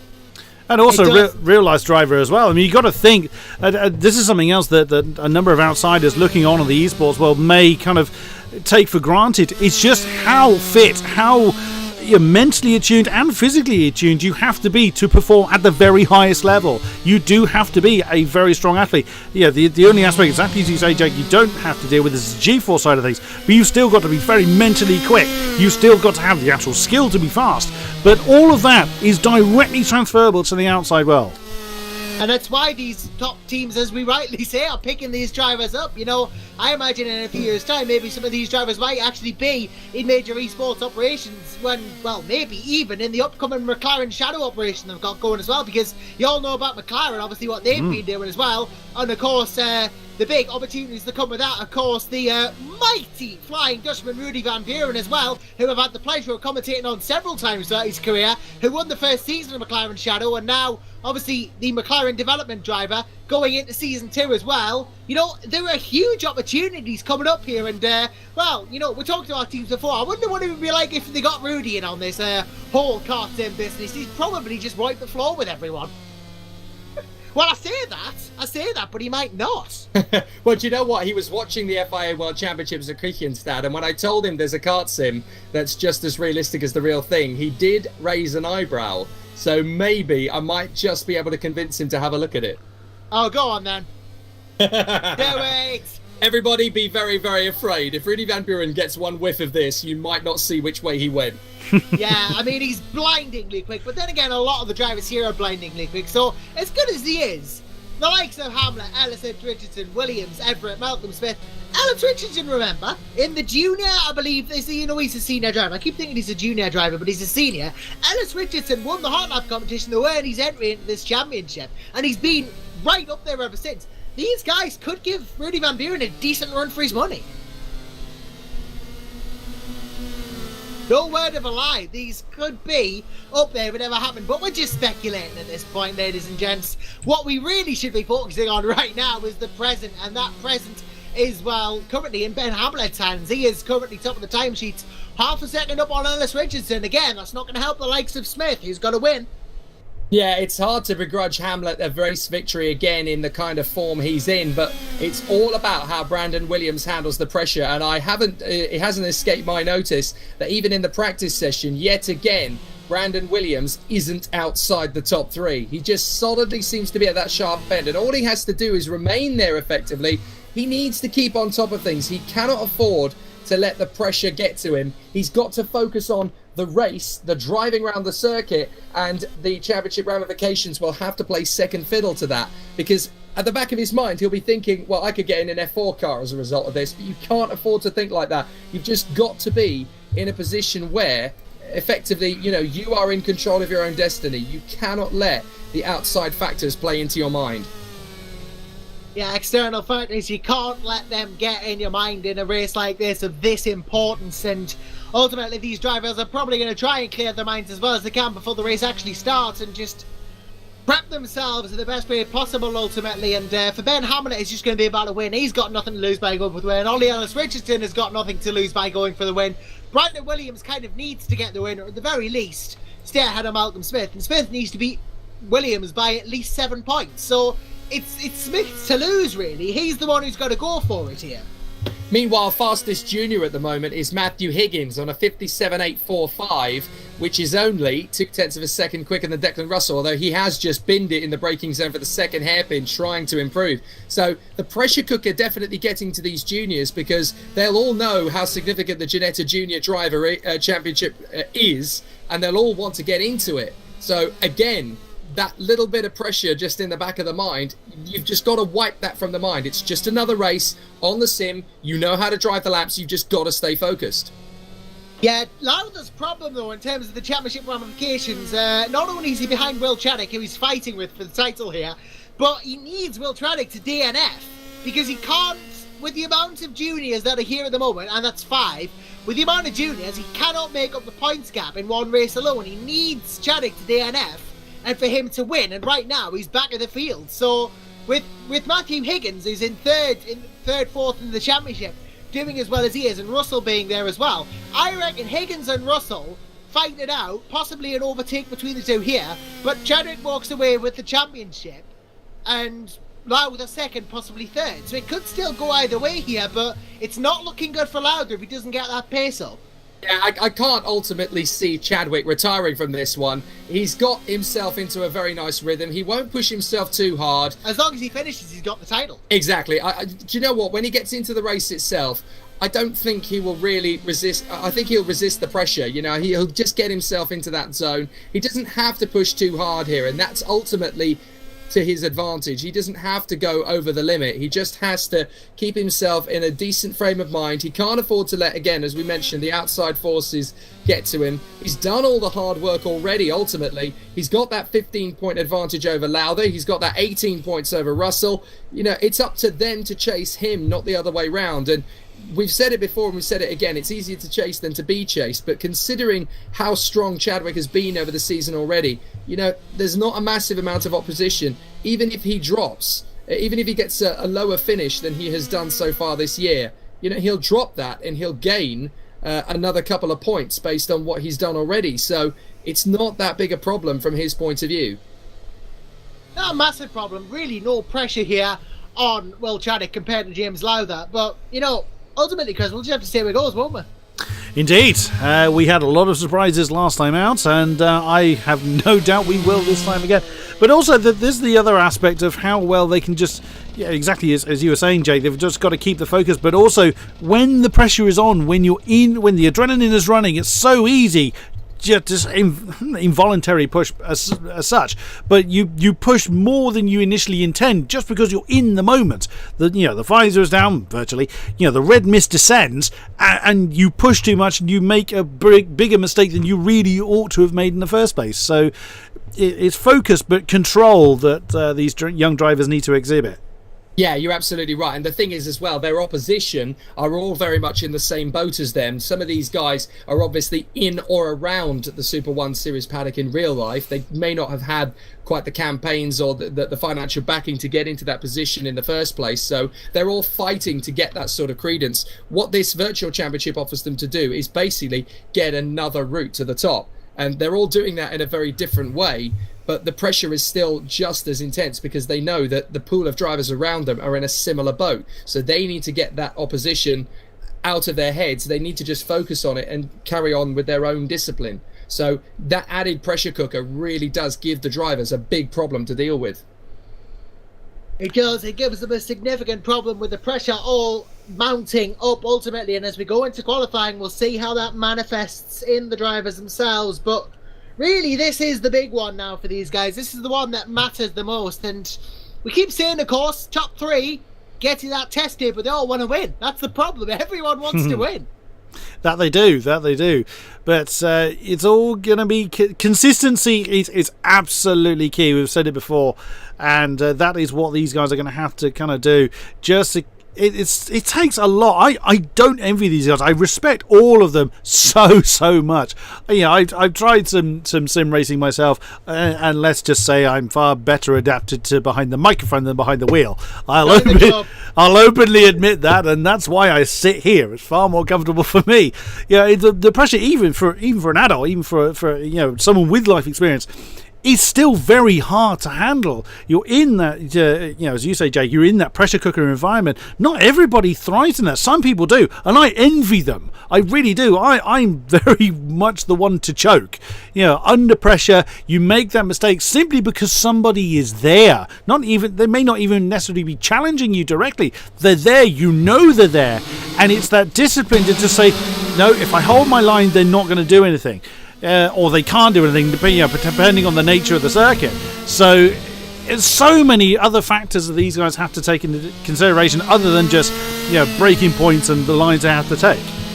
I know exactly what you mean. We've had a little bit of an incident in the qualifying as we've got going. Matthew Higgins has actually got caught out as two drivers have ended up tagging each other in the qualifying. And that's the difficulty, because you mentioned it and you touched on it a little bit, and it's, I'm the same when I'm racing. I have that choke factor, as it is, in that there's a guy around me and I'll always concede. I just don't have what a racing driver needs to be ultimately on the top of their game, and that's the killer instinct. You need to be absolutely authoritarian when you're out there. You need to put your kart in the right position and say, you're not coming past me. Now, in the real world, that's easy to identify. In the sim racing world, it's much harder because you can't anticipate straight away what the other guy is going to do, and that's where you have to try and get into the mindset of that virtual avatar you're racing with. And it's much harder because you don't have that concern for damage, you don't have that concern for injury, you don't have concern for the fact that, if I bend it, that's the end of my season potentially. There's a different psychological game you play in the virtual series compared to the real world, and it means that everybody in the virtual world believes they have that killer instinct, but you haven't programmed your brain to do it. So you kind of have to teach yourself as you go. And it's been a real mind opener for a lot of the drivers as they kind of have to reevaluate how their psyche works behind a racing car. It's very different in the eSports world. Very, very different indeed. And it's qualifying now underway here. Ben Hamlet, Ollie Ellis Richardson, Brandon Williams, perhaps the ones to watch at the front, but realistically the whole field needs to be watched just in case we find something good out here and see if anyone goes to the top. In fact, Brandon Williams sets the benchmark time, 1:57.1, 1:57.2 from Ellis Richardson, 57.5 from Everett, 57.9 from Smith. Seeing a bit of a theme here, 57's the in thing. Ben Hamlet, though, always the one to defy convention, does a 56.7. Yep, if anything you can do, I can do better. But yeah, coming back to what Jake was saying earlier, that killer instinct, I know full well I haven't got that. That's why I stick to the commentary box, because you absolutely need it. There are certain aspects you don't have to worry about. It's a case of I'm not having to pick up the build to fix this thing if I stick it in the wall. There's another prime one. The physical aspect, the injury aspect, absolutely. Those things cannot translate. Of course they can't. But equally, there is still the case of that is my gut. It's not a case of can I. It is the killer instinct turns can I into how can I, and it's that switch that separates the good from the great. You may be quick, but if you can't use that, if you're not going to go for the gap, then equally you're still not going to perform at the top level. I'm going to add something to the how can I. It's also that when will I factor. Yes, completely. Well, how can I, will I? That's what these guys are going to be questioning themselves as this qualifying session goes ahead. Yeah, Hamlet's still absolutely cleaning house out front at the moment. 6/10 ahead of Everett Williams, then a 10. And then look, Harrison Scott just inserts himself there into the third place at the moment. And, apparently, however, his ping is a bit high. It's 245 as it stands, and he's being told to fix it. Yeah, I wonder if that could be potentially why he's been able to get that much of an advantage. So this could be a real game changer in terms of the in terms of the race factor. For those who are not aware about what ping is, in terms of whether it's too high or not, Josh, we need to clarify what exactly that means and what the ramifications of it could be. Yeah, of course, if Ben Hamlet doesn't get to start the race, that means he is, well, out of this race, really. He's not really going to suffer in championship contention here. But ultimately, at the end of it, it would be sad to not be able to see him race, definitely. So what exactly do we mean then by ping, Chris? I mean, I'm not quite as technical on the esports side of things, but obviously this is something that Ben Hamlet needs to fix quickly. Well, in technical terms, the ping is the time it takes for data to go from the driver to the server, or to where the race is being held, and back to the driver again. So it's the time it takes, and we're still talking milliseconds, but again, the higher the ping, the longer that latency, the longer response time is inherently happening. So that has very bad ramifications. The longer, it's also bad for your fellow drivers as well, because they will see that lag, they will see that latency actually physically taking place. 1 minute you're going to be in one position, and then suddenly the server realizes you're in a completely different place, and boing, the person lagging jumps into a completely different spot. So you as the chasing driver may be preparing for a move, thinking that the person you're chasing is in one position, and magically they reappear in where they actually are on their own screen, on their own rig, but it's not where you think they are, and suddenly you've collided with a car that wasn't there literally a split second ago. So it does have, this is one of the few things that the sim racing world has to deal with that the real world, of course, doesn't. As far as I'm aware, no car can magically teleport from one position to another. Not yet. That would be a very unusual caveat to real life racing.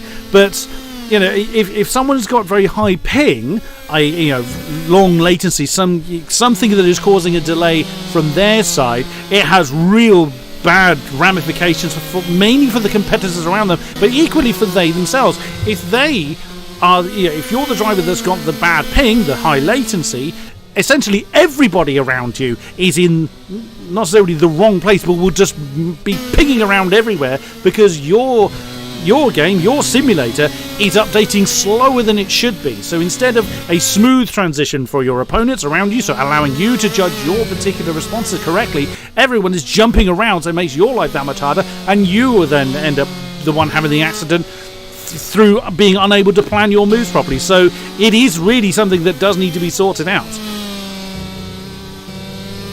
Very much the case. Obviously needs to be sorted out. High latency is a bad thing in these parts. He's got 10 seconds to sort it too. He's got 10 seconds to sort it, and it hasn't been sorted at the moment. So really not looking very good for Ben Hamlet, unless he says he's trying as well. Time runs out. He's not being able to prove Ellis Richardson's close in as a result.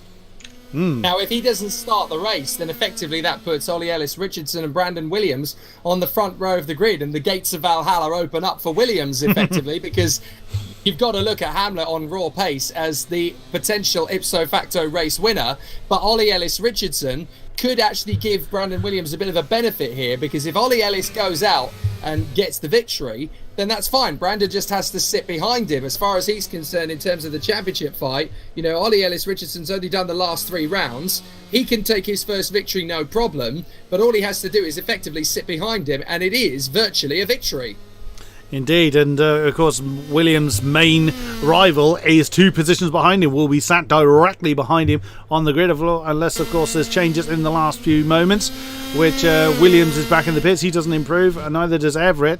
So Malcolm Smith, he won't improve either, so he will be starting 5th, unless of course Ben Hamlet cannot sort his problem out, so he will be excluded from the front row, which would be a great shame. Of course, as we mentioned before, Hamlet on an absolute great streak. It would be an absolute travesty really for something, a technical problem to deny Ben Hamlet a pole. But then again, that's something that the real life drivers have. Something goes wrong on your car or on your kart in between qualifying and the race, and all that hard work is gone. So yeah, it would be a great shame, but that unfortunately is the nature of the beast. Right, so, and ultimately, he's still not managed to get it down. It's 252 at the moment. I mean, if it's stable, it's probably safer than if it's unstable, but it's the overall ping value that ultimately is the problem here, and he really needs to get this fixed in the next couple of minutes, otherwise he will not be taking the start. And in which case it will be Ellis Richardson on pole from Williams, from Everett, from Smith here.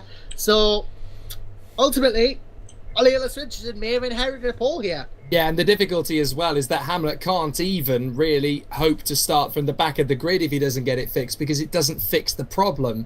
It just means that, effectively it could actually add to the random nature of it as he closes up on slower karts. So basically he's got to get this fixed or he can't be allowed to start. It's a really difficult situation for him. It invariably would actually create quite a major problem, because again, Ben Hamlet would then become this inconsistently moving target for a lot more cars than if he was allowed to start on the front. But the rules are the rules, irrespective of where your championship or how your championship campaign is going.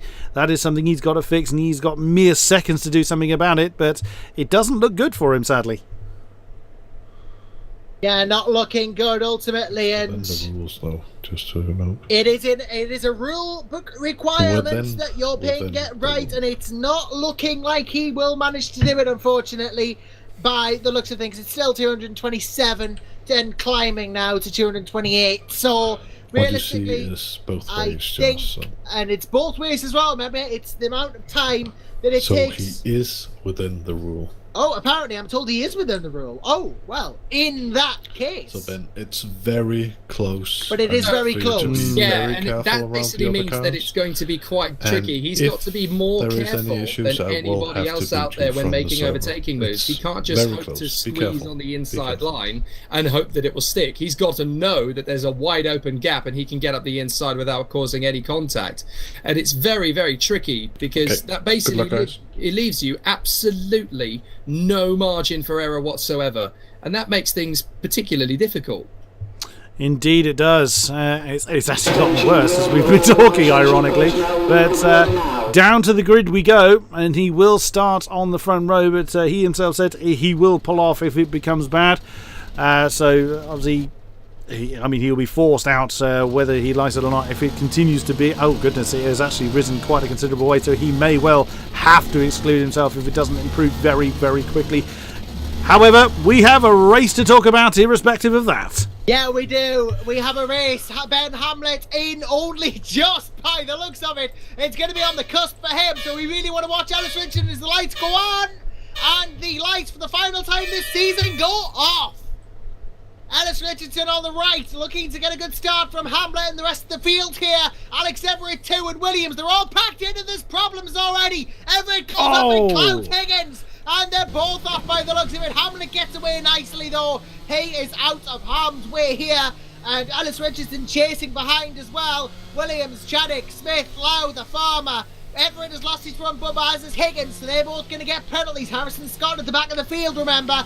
Harrison Scott is going to have to fight for it, but Ellis Richardson chasing down Hamlet nicely. Well, this is a fairy tale for Will Chadwick because he's the only one of the junior drivers who got away from that. It's absolutely brilliant. And it's just perfect for Chadwick because all he has to do effectively is just drive the car around. Lowther has got away without too much of an issue, and he was lucky to get away without a penalty. He hasn't lost the nose. So Lowther is basically the only person who can halt Chadwick in his tracks for the junior crown now. Yeah, ultimately that is the case now, and well, looking at how well off the bat here Will Chadwick got, ultimately, as we know, Lowther was the only one really in championship contention, and he's really got to fight hard for it. Needs a big points advantage. I think Will Chadwick here possibly takes the title through that first lap, but it's not over yet, of course. And let's not forget the seniors isn't over yet. Malcolm Smith only about a few seconds behind Williams, but he needs to really get the points in, so Williams is going to have to find disaster here in order for the title to go to Smith. Harrison Scott was facing the wrong way at that bridge, so under about turn 2 of the first lap, he's gone past Farmer and Declan Russell, although he has just tangled with Russell as well. So now Declan Russell at the tail end of the field. Ben Hamlet, despite that, his ping seems to be coming back under control. That's, the lower the number, the better. It just means that the response time is that much shorter, so there's less of your car being unpredictable and bouncing around. So that seems to have gotten back under control for Ben Hamlet, and he is already about a second ahead of Ollie Ellis Richardson, with Brandon Williams in that crucial third position. But of course, Malcolm Smith is 2 positions behind. So yeah, that has not gone well for Malcolm Smith at all. Will Chadwick, exactly as you said earlier, Jake, he's had a cracking start, and to be fair, he's just caught the apex very hard. I commentated Kirsten there because I was just saying he was actually pulling away from Malcolm Smith, and he's lost all that momentum sadly by smacking the apex a little bit too hard. So he's now got Malcolm Smith right in his case, but Will Chadwick's having an absolute stunner for the junior category. And Brendan Williams, I think, is mainly just holding his course. Exactly as you were saying earlier, Jake, he doesn't have to push too hard. He just has to just stay the course, knowing Malcolm, or whether he's aware of Malcolm Smith behind him or not. He just needs to keep it consistent, not push any more than he needs to. Ben Hamlet's absolutely seizing the moment. There is a slight concern about Hamlet's ping because Everett has just started dropping around all over the place in 6th position. He did say, Ben Hamlet, he'd pull off if it's bad, but there is a lot of latency around the circuit of a negative description. Everett, I've just been watching him for a lap or so, and he disappeared off my screen and reappeared after about 20 seconds. Yeah. So that could potentially open the gates for Ollie Ellis Richardson. Well, what I'm seeing here is 38 ping for Everett. That's within the safe range. Hamlet has crashed down to 68, so he's well safe now. He's fine. Ellis Richardson's 43 as well, so it might just be something on some end, maybe a slight blip or whatever. Ben Hamlet is not really having problems now. Now he's firmly in the lead for first. Very much so. He's certainly found that rhythm, that all-important consistency seems to be really with him. He wants to add to that impressive win streak. Oh, what may have been if he had that dreaded round 3 score, or if he had a little bit more luck last time here at PFI. It was a decent result, but it wasn't right up at the front. Again, he's got a point to prove. He's got a lot of points to try and claw back, so he may not necessarily be in the top of the table this time, but he's making a statement. He's making his name well and truly out there for drivers to be aware of, but of course for the big names to take note of as well. So absolutely great effort from him. Ollie Ellis Richardson and Brandon Williams are essentially minding their own business. Chadwick is again pulling away from Malcolm Smith, so again can't be understated how well he's doing for the junior category. Yeah, really shining a light on the juniors here as well, Chadwick here. And well, with this drive at the moment, on course for the title obviously, but yeah, he's kind of sandwiched in between the senior title competitors in the form of Williams and Smith here, but he's holding his own, and that's what's the impressive thing. He's doing a good job, but he's not backing down by any means of the imagination. Neither, of course, is Ben Hamlet, who's now charging to the lead. Yeah, Ben Hamlet is very much as we saw from Josh Irfin in the cadets. He's very much in a league of one at the moment. Now already over 2 seconds ahead of Ollie Ellis Richardson, who still have another 10 laps to do, and he is absolutely pushing for it. And why not, essentially? There's nothing to lose at this stage. So really, and this is rather what we saw from Chadwick previously, is that whilst he's quite comfortably ahead of the other juniors, he is able to really make the seniors work for it. It's such a shame for Malcolm Smith, who had a pretty decent run last time out. Slightly less consistency coming from Malcolm Smith through the course of the season, but he was still right in the fight. It just really hasn't gone his way today.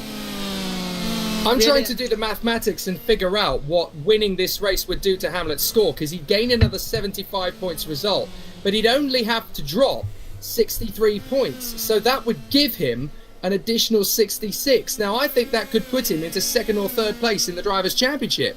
Well, it would give him about 290 points. Obviously, he doesn't drop the exclusion. He drops to 63 and a 66 at the moment. So he would be on, by my counts, 300 points exactly, which is not going to put him ahead of the likes of Williams and Smith, but it's going to put him pretty close to the likes of Everett and Farmer. Well, indeed. I mean, Everett is in 6th at the moment, so Everett would lose. Not quite enough, is it? Because he can't drop the exclusion, as you mentioned, so he's got to keep that. Yeah, Ben Hamlet can't. That doesn't come into it for him. But it's Ben Hamlet, beg your pardon. He's going to be close, yeah, exactly as you say. He's going to be right up there. I mean, maths I'm hopeless with, so I'm not even going to attempt to crunch the numbers properly. Well, yeah, he is going to have 290 points if he wins the race, because he has to count the 0 as one of his scores. So it's very, very tight at the top there. No, actually, no, 75 4 times. He'll have 300. 300, yeah. He'll have 300 for definite. So I guess, basically, it all comes down to how many points Williams will have to dock. Now, Williams is currently 3rd, which is yet another 69. So he will actually be at 288. So if Hamlet wins and Williams is 3rd, Hamlet's going to win the championship. What a story! I mean, you got to. I'm not sold. Well, actually, yeah, that's a fair point. Actually, I didn't think he was in it, but he because Hamlet's already got 4 second places. He'll add another one, so he won't lose any points, but he won't gain any points either. Hamlet with the win, he's going to pick up the championship. He's going to snatch it from him by 12 points. Everett just lost his nose. Everett just lost his nose. Who has Everett?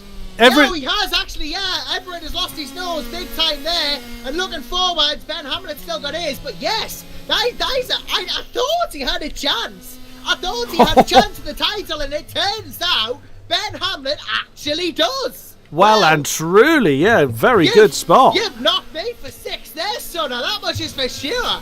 So Hamlet has basically just got to keep this going, and that's why it was so critical for him to make sure that the ping wasn't too high, because otherwise he would have had no chance at all of winning the championship. He had to win this race and get out into the lead, and this whole title has basically been won based on the fact that he got that electric start off the line ahead of Ollie Ellis-Richardson. He's got himself into a perfect position, and no matter what Brandon Williams does now, if he gets into 2nd, it won't be enough. Hamlet's going to take the title from him. Well, that is a twist and a half, isn't it? I mean, Williams can only really get a maximum of 6 points from here. Yeah. They'd have ultimately Hamlet would have to finish 3rd and Williams 1st. It's the reverse of what Williams wanted. I thought it was a gimme, but I didn't realise Hamlet and Williams would be in the positions they were. I thought Brandon would at least be 2nd and Ben would be 3rd or something. I don't know. I mean, it might not have made the race at all. But I've been completely floored here by Ben Hamlet, who might just snatch the title from 6th in the standings. It's based on the fact that he's been so strong wherever he's had an opportunity to win. He's done the last 3 races in fantastic fashion, and the fact that he's going to basically have no less than 300 points if he wins this race. The only way, effectively, that Brandon Williams can win the championship now is if he gets, well, even if he gets into 2nd position, he'll still drop 69 and 69. But what he will have is 297. 297, so he'll only be 3 points behind him. And again, that's an 11-point gap than what Williams already needs to get, and that won't be enough even because Hamlet has the win. So yeah, I'm in shock. It's unbelievable, isn't it? It's unbelievable. He has to count. Yeah, Williams has to count on Hamlet having a problem, losing the nose, burying it, or the ping going. Or the ping going completely crazy again, but that's looking pretty stable. He has to basically rely on Hamlet sticking that one into the wall or having some kind of technical problem that forces him out of the race. That's the only chance Williams has now. The only thing that's certain, really, is that Will Chadwick is on the run to the junior title. He's there in 4th position. Lowther has dropped off the back of him now. He's made a mistake somewhere and dropped back 10 seconds because he was fairly close to him at one point, and now he has kind of drifted away, as has Matthew Higgins, obviously, after the start. So he's just got to keep ploughing on and hope he beats Declan Russell to the flag. But it's an absolutely baffling situation. Will Chadwick looks set to be the junior champion without any hesitation, but it's all down to whether Hamlet can make it for these last 4 laps. Well, I wish you told us this sooner, otherwise I could have hyped him up as a champion. Trust me, he's been feeling that pressure cooker all the way through this evening without a doubt. He's obviously done his maths and he's figured out, the only way I could be champion is if I win this race. If I'm second, it's not quite going to be good enough. I need to win this race. So he's pushing for absolutely every ounce of it. Well, and he's going to get a bonus with Ole Ellis Richardson finishing second. That's going to seal the deal. Well, ultimately, at the end of the day for Hamlet now, then, really it's a case of, well, I've got the title to win and nothing to lose by doing anything less than absolutely innocent gunning it. So that's what he's doing. That's what he's doing. He's going absolute hell for leather, and it's paid off in spades because he's just started lap 13 and 15 and he's on course for the senior championship when I didn't even think he had a chance to begin with. I'm floored. Absolute stunner, really. And he spotted that much. Oh, Harrison Scott's in the pits. That's a shame. He's out. He's under-fueled. Oh dear. Do you know what that is? He's not done this over the course of the season. He hasn't raced. Harrison Scott way of retiring. He hasn't raced. Of course, Harrison Scott hasn't raced since February, so he must have forgotten the fuel levels. Oh man. What a shame. Only Harrison Scott. No, I'm kidding. That can happen to anyone, but. He tried his best ultimately at the end of the day, and he will get a recorded finish, although it will be a DNF. At least he tried. He gets the cake from The Simpsons with "at least you tried" on it. Don't worry. If I see him at PF International, I'll make sure there's a wooden spoon with his name written right through it. Perfect. Yes, Ben Hamlet though has no such thing to worry about as he starts the second to last lap of a race which he needed to win. Ellis Richardson 5 seconds behind, Williams 8 seconds behind. I bet he didn't think he'd be in this position at the start of this race, but he is now. Will Chadwick right behind, Malcolm Smith right behind as well. All absolute. Well, apparently we have the maths wrong, but he's absolutely gunning it right now either way, but he's really, really going for it. I'm going to see how this goes. I thought it would be Williams on it at the moment. Apparently Hamlet can't win.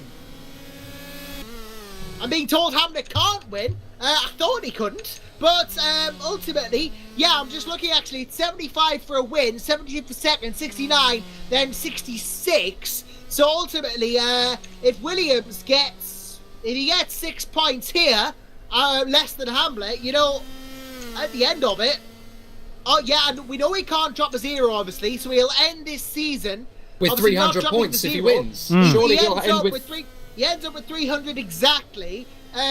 Obviously, Brandon Williams just at the moment is going to score 69 points. No, I think we're right. Yeah, I'm pretty sure we're right on the maths on that one.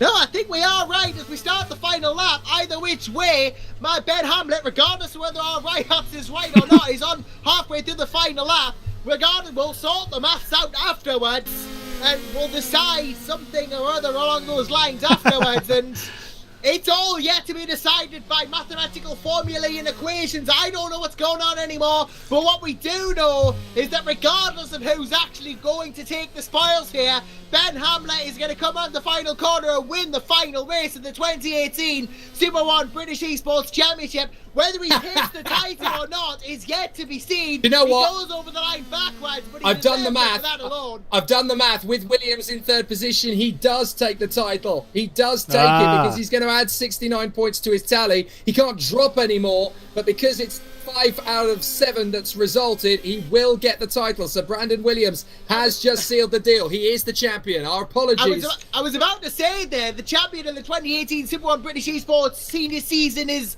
either Ben Hamlet or Brandon Williams. No, it is Brandon. We don't know which, but it is Brandon Williams who takes the senior category title of the Super 1 British Esports Championship, and that's not to overshadow Will Chadwick who takes it in the juniors as well.